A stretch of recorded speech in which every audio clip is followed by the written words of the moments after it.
Nakaramdam ka na ba ng natigil sa isang sitwasyon na tila pagsuso ng iyong lakas, na parang nagdadala ng isang hindi nakikita na timbang sa iyong likuran? Sa mga araw na iyon na inuulit ang kanilang sarili na walang kahulugan bilang isang panloob na tinig ay sumisigaw na may kailangang baguhin.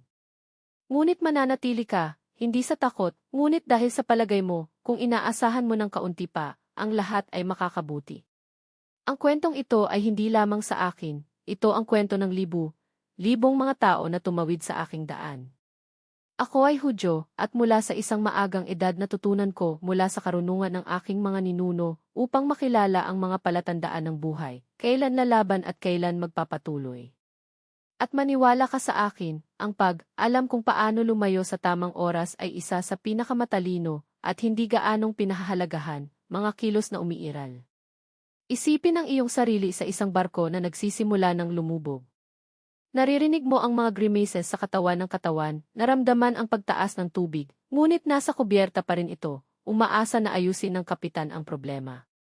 Madalas tayong kumikilos sa ganitong paraan sa buhay, sa mga relasyon, sa trabaho, sa pagkakaibigan o proyekto. Napahawak kami sa kilalang takot na mawala ang isang maling kahulugan ng seguridad. Ngunit kung minsan, ang tanging paraan upang makatipid ay umalis, iwanan ang hindi na nagsisilbi at harapin ang hindi alam. Maraming tao ang nakakakita ng pag-alis bilang isang pagkatalo. Gayunpaman, ang karanasan ay nagpapakita kung hindi man. Ang totoong lakas ay hindi nagpapatuloy sa lahat ng mga gastos, ngunit sa pagkilala kung kailan oras na upang magpatuloy, mapangalagaan ang integridad nito at sa hinaharap.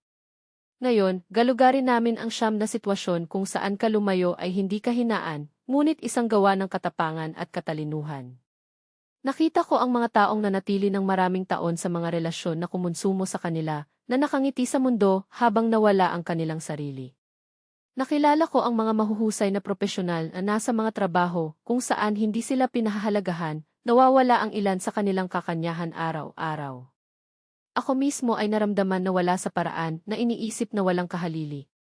Ngunit ito ay kapag nagpasya akong iwanan ang mga bagong pintuan na binuksan, at ang buhay ay nakakuha ng mga kulay na hindi ko naisip. Hindi ito teorya, ito ay isang napatunayan na aralin para sa oras. Itinuturo ng tradisyon ng mga Hudyo na obserbahan, pag-aralan at piliin ng may budhi. Sinabi ng isang pagdidikta ng Talmud na marahil ay umatras sa tamang oras ay pinapanatili hindi lamang ang katawan, kundi pati na rin ang kaluluwa. Iyon ay, upang lumayo ay hindi upang sumuko, ito ay upang alagaan ang iyong sarili at ang iyong sariling kapalaran. Maaaring iniisip mo, okay, ngunit paano mo malalaman kung kailan ang oras? Iyon ang pag-uusapan natin. Magbabahagi ako ng mga tunay na halimbawa na makakatulong sa iyo na makilala ang mga palatandaan na manatili ka ay maaaring mapanganib, habang ang pag-alis ay maaaring maging kaligtasan. Ito ay hindi lamang mga salita, ang mga ito ay mga aralin na nakita at nabuhay ko.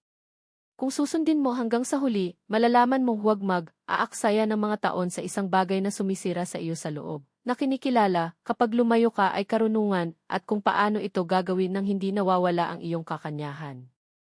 Ngunit una, kailangan nating pagtagumpayan ang isang balakid, takot. Marami sa atin kung saan wala ng buhay dahil sa takot sa pagbabago. Ngunit ang mga pagbabago ay hindi mga kaaway, ang mga ito ay mga tuol para sa pamumuhay na mailayunin, pagmamataas at paggalang sa kanilang sariling oras. Maghanda ka na.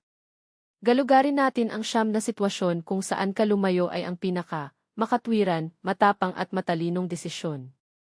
Ang mga kwento ay magiging personal, praktikal na mga aralin, at payo batay sa mga karanasan na talagang gumagana.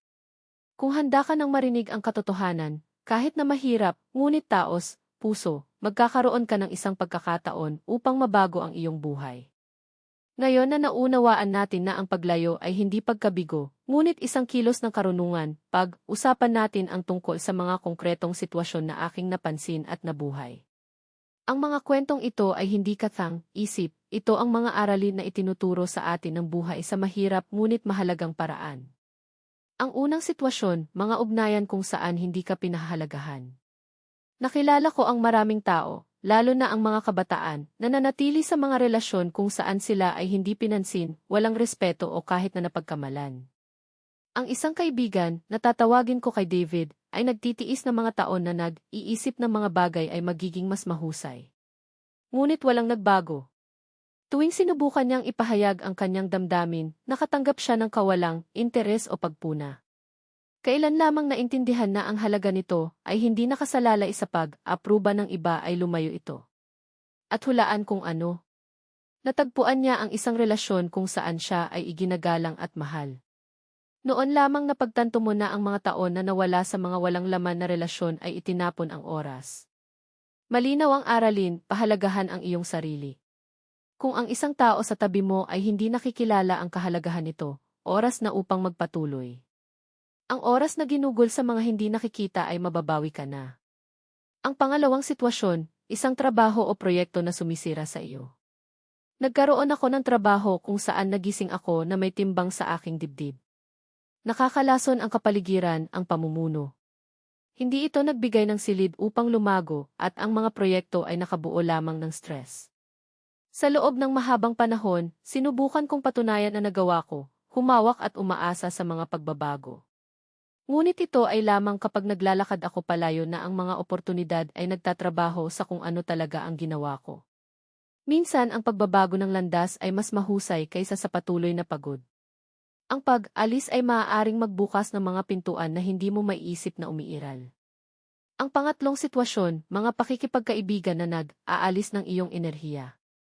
Ito ay hindi lamang pag-ibig ng mga relasyon na maaaring maging nakakalason.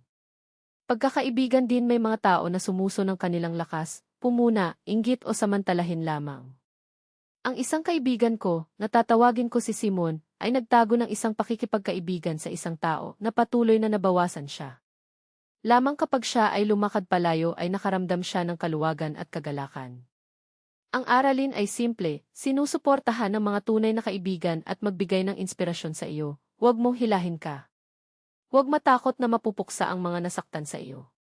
Ang ika-apat na sitwasyon, mga gawi at pagkagumon na kumukontrol sa iyo. Madalas kaming kumapit sa mga pag-ugali na nakakapinsala sa amin, paninigarilyo, pag-inom, pag-aaksaya ng oras sa mga social network o mapanirang relasyon. Nakita ko ang mga tao na kumapit sa mga pamantayang ito sa loob ng mga dekada, na iniisip, ito ay ugali lamang, hindi ito masama. Ngunit ang tunay na kalayaan ay darating kapag nagpasya kang lumayo sa kung ano ang iyong pinangungunahan. Ang aralin ay kung ano ang masisira mula sa masamang gawi ay isang paraan pabalik sa iyong sarili. Sa lalong madaling panahon nagsisimula ito, mas maraming pagkakataon na kailangang mabuhay ng lubusan. Ang ikalimang sitwasyon, mga pinansyal na traps. Minsan ang paglipat ay isang bagay na mabuhay. Ang mga tao ay nananatili sa negosyo o proyekto na kumonsumo lamang ng pera at enerhiya para sa takot na aminin ang pagkakamali. Ang isang negosyante na alam kong namuhunan ng maraming taon sa isang non-profit na negosyo dahil naisip ko na huli na upang sumuko. Ang resulta, utang at nawalan ng oras. Kung ang isang bagay ay sumisira sa iyong katatagan, mas mahusay na kilalanin ang error at magsimula kaysa sa pagkawala ng lahat.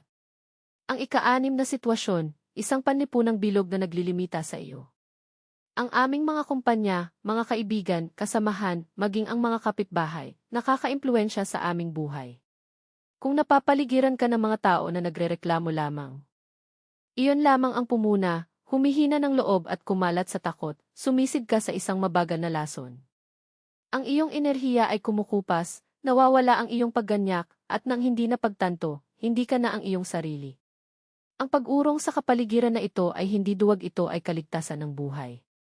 Kilala ko ang isang tao na, kapag binabago ang kanyang bilog ng pagkakaisa, ay tila muling ipinanganak. Bumalik ang vitality, lumitaw ang mga oportunidad, at ang buhay ay nagkamit ng bagong kahulugan. Ang aralin? Ang kapaligiran kung saan ikaw ay ipinasok na hugis kung sino ka. Minsan ang pag-alis ay ang tanging paraan upang lumago. Ang ikapitong sitwasyon, mga pangako sa moral na nagpapatunay sa kakanyahan nito. May mga oras na ang natitirang nangangahulugang pagtataksil ng iyong sariling mga prinsipyo. Nakita ko ang mga tao na, dahil sa takot na umalis, pinahihintulutan ang mga kawalang katarungan, tinanggap ang mga sitwasyon na nakakasakit sa kanilang budhi, o kahit na lumahok sa mga aksyon na sumalungat sa lahat ng kanilang pinaniniwalaan. Ang aralin? Huwag kailanman makipag-ayos sa iyong integridad. Kung ang isang lugar o sitwasyon ay nangangailangan na magdaraya ka, umalis. Ang iyong panloob na kapayapaan ay hindi mabibili ng halaga. Ang ikawalong sitwasyon, presyon ng kultura at panlipunan. Kadalasan tayo ay hindi dapat dahil sa mga inaasahan ng pamilya, lipunan o tradisyon. Ang mga kabataan na nananatili sa mga trabaho na naghihirap sa kanila, mga relasyon na hindi nasisiyahan sa kanila o mga paraan na hindi kanilang sarili dahil lamang sa ganito ang nararapat. Ngunit ang iyong buhay ay kabilang sa iyo, hindi sa mga patakaran ng iba. Ang aralin? Alamin na marinig ang iyong panloob na tinig, hindi lamang ang payo ng iba. Minsan ang paglabas ay ang unang hakbang sa paghahanap ng totoong kaligayahan. Ang ikasyam at mas mahalaga, sitwasyon, kalusugan at emosyonal na balanse. Sa huli, ang pag-alis ay isang gawa ng sarili, pangangalaga. Kung ang isang sitwasyon ay sumisira sa iyong kalusugan, na nagiging sanhi ng hindi pagkakatulog, pagkabalisa o pagkapagod, huwag mag-atubiling, umalis. Ang isang doktor na kilala ko, sa kabila ng isang promising career, ay nag-iwan ng ospital na may hindi makataong mga kondisyon at pamamahala ng nakakalason.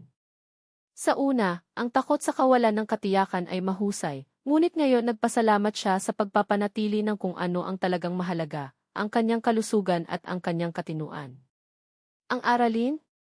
Walang anuman o katayuan, walang pag-apruba ng iba ay nagkakahalaga ng higit sa iyong kagalingan.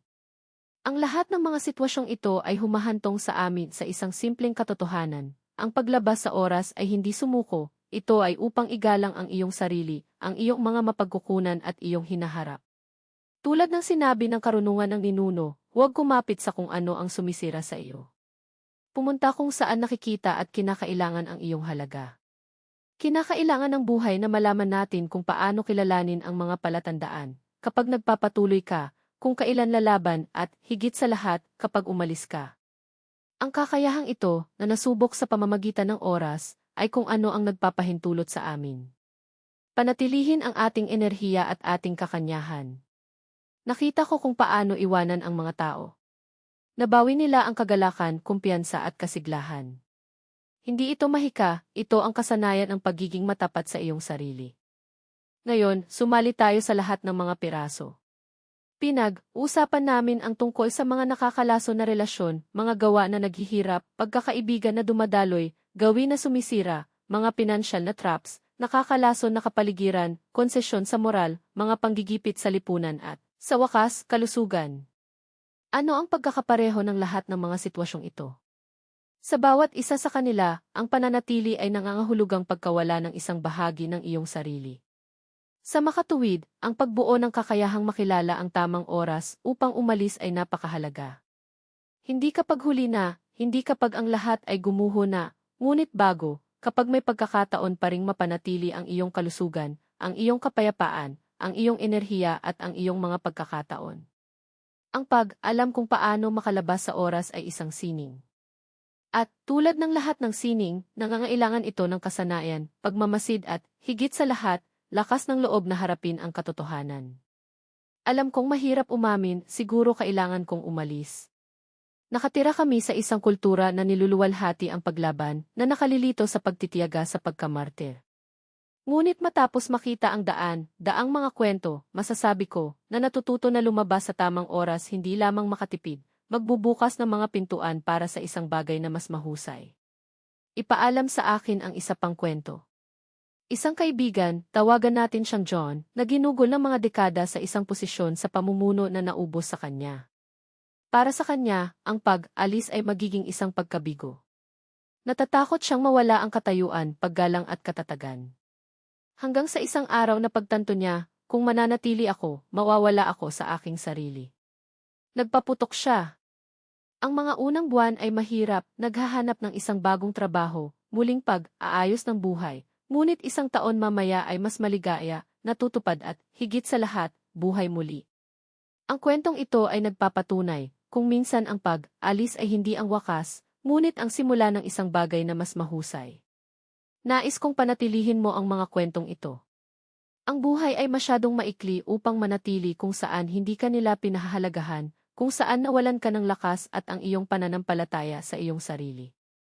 At ang paglabas sa oras ay hindi makasarili, maingat ito. Dahil pinapanatili lamang ang iyong sarili, magkakaroon ka ng isang bagay na mahalaga upang mag-alok sa iba. Paano mo malalaman na oras na upang umalis? Ang ilang mga palatandaan ay malinaw. Nakatira ka sa isang palaging estado ng stress o pagkabalisa. Ang iyong kalusugan, pisikal o mental, ay lumala. Pakiramdam mo ay hindi gumagalaw nang walang paglaki, ulitin lamang ang isang walang laman na gawain. Sinasakripisyo mo ang iyong mga prinsipyo upang manatili doon. Ang tanging dahilan upang manatili ay ang takot sa hindi alam. Tandaan, ang umalis ay hindi sumuko. Upang sumuko ay upang iwanan ang iyong mga pangarap, ang iyong mga halaga, ang iyong buhay. Ang pag-alis ay isang malay na pagpipilian batay sa katapatan sa iyong sarili. Ito ay upang sabihin, karapat, dapat akong higit pa, at handa akong maghanap ng isang lugar kung saan pinahahalagahan ang aking pagsisikap at kakanyahan. Alam kong ang unang hakbang ay maaaring takutin. Ang takot sa kawalan ng katiyakan, paghatol, pagkawala ay totoo. Ngunit kung titingnan natin ang karunungan ng mga nauna sa atin, makikita natin na ang pag-alis ay isang diskarte, hindi kahinaan. Ito ang paraan sa kalayaan at paglaki. Unawain ito, upang lumabas sa oras ay upang mamuhunan sa iyong sariling buhay. Ang oras ay ang iyong pinakamahalagang mapagkukunan, hindi ito bumalik. Kung gugugol mo ito sa isang bagay na kumukonsumo sa iyo, hindi ka lamang nawawalan ng mga araw, ay nawawalan ng mga piraso ng sarili. Huwag matakot na bitawan kung ano ang hinila sa iyo. Iwanan ang lugar na iyon, relasyon, trabaho, ugali o bilog na nagpapaliit sa iyo. At pumunta sa kung ano ang nagbibigay inspirasyon sa iyo, kung saan ka nakikita, kung saan sa tingin mo buhay. Ang bawat exit ay isang pagkakataon upang magsimula.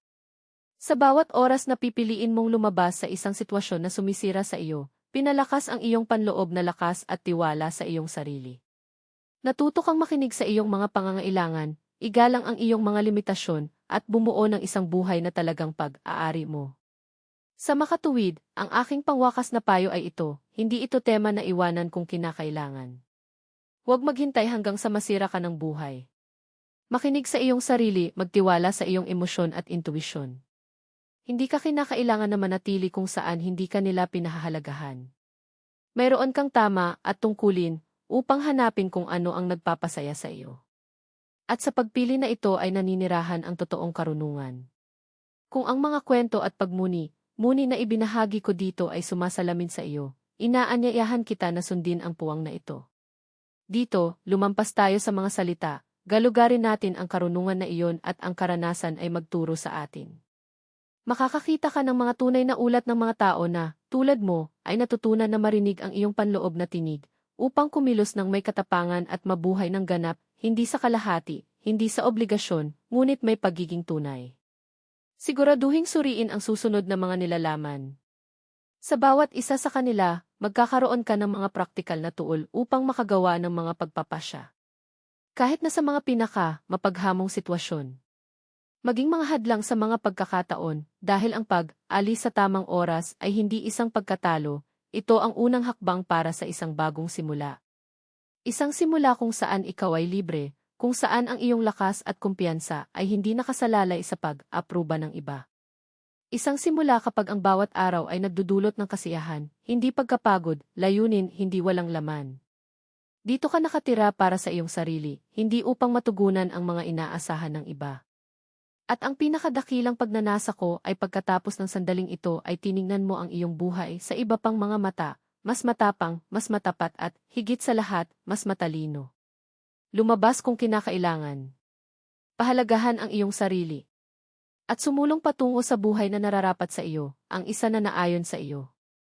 Pupunta ako rito, magbabahagi ng maraming mga paraan upang mabuhay sa karunungan, katapangan at walang kondisyon na pag-ibig para sa iyong sarili. Magkita tayo agad.